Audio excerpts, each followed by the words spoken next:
Are the Dodgers and their spending bad for baseball? And I want to begin this conversation with a quote that has stuck with me.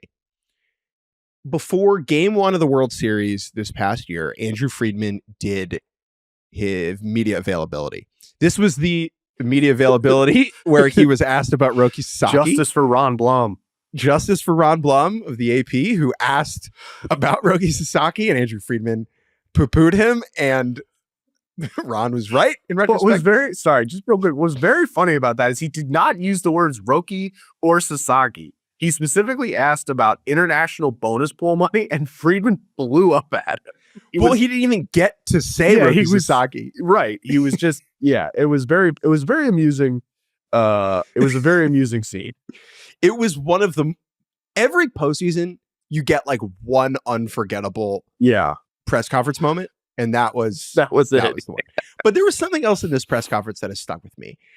Friedman, I don't remember who asked him this. He was asked, how do you react to people who say the two teams are here because they spend the most money? He answers the question initially by saying, that's not my problem, right? Like, I think he says baseball's more complicated than that, but it's not his problem. And then he says this, quote, my ultimate kind of big picture goal is that when we are done, that we are able to look back and say that this was the golden era of Dodger baseball. That is an incredibly high bar to even say that. That's where my focus is. That's the plan, everybody. That's the goal. Okay. And it should be. If Andrew Friedman and the Dodgers front office was operating in any other way than that, it would be malpractice. Mm-hmm. And that is how every single group, leadership group, ownership group, that should be the lens through which they view roster construction, every offseason, every trade deadline, whatever. And too many teams don't. However, so first, Andy, does that quote tell you anything? Well, yeah, I mean, it also stuck out to me. I mean, when they won the World Series, that was kind of what I built the running story around, with that idea, because it's something, is being there at the beginning of that era, like, it's very much something that they have been dedicated to. And I think they've become more vocal about it as they've gotten, they've really built it into the juggernaut. But yeah, like, of course, that's what you should be doing. Like, that's what the Yankees should be trying to do. That's what Steve Cohen is openly trying to do.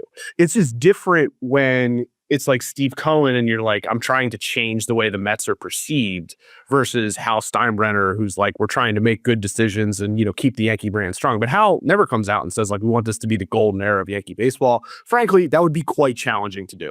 It's really challenging for the Dodgers to do it. Partially because they were losing to the Yankees in the World Series every year. Like, yeah, and they have structural advantages that some other teams have as well. And they are just pushing them, to the hilt. And so, like, yeah, it's exactly what you want your owner to be doing. I think it is both fair and unfair to say other teams should be acting more like the Dodgers. Because, look, the Cubs, Red Sox, Yankees, those types of teams, the Giants, the Astros, the Braves, should be spending more than they are probably, right? I think there is no world in which the Pittsburgh Pirates are running a $370 million payroll. That does not exist, right? There are substantive differences between these markets. And I think to just crumple up a ball of spend more money and throw it at every small market team, I think simplifies things a little bit too much. The gap, they all should be doing that, but there is a ceiling to their spending, and it is not $370 million. I now want to read an email that I got to the podcast. Hi, Jake and Jordan. I think it is time for all of us who love baseball to acknowledge that what the Dodgers have done these past 2 off seasons hurts the game. When they signed so many of the top 20 free agents, it really depresses fans, especially casual fans. We can all say other owners should spend more, but none of them have $330 million TV deals. So unless there's Steve Cohen, it's unrealistic. Baseball is going to have to do something, I think. I had a long back and forth email with a different listener about the Dodgers when they signed Blake Snell. And something that listener said to me that really has stuck with me is, it's not that it's unfair, it's that it's unfun. I don't agree with that. Okay. Super teams are good. Like, villains are good. Like, it's good to have a team that the rest of the sport can root against. Like, the New England Patriots were good for business. The Kansas City Chiefs are good for business. The New York Yankees are good for business. Like, it is a net benefit for the sport to have a team that everyone can sort of look at as like they're competing against. And I also think too, like, we are so close. Like, we are so not far removed from the Dodgers in their bumbling Colossus era. I am stealing that phrase from a tweet that I do not remember who said it, but someone described them as a bumbling Colossus. And it was just so perfectly encapsulated this 110 win machine that collapses in the first round every year.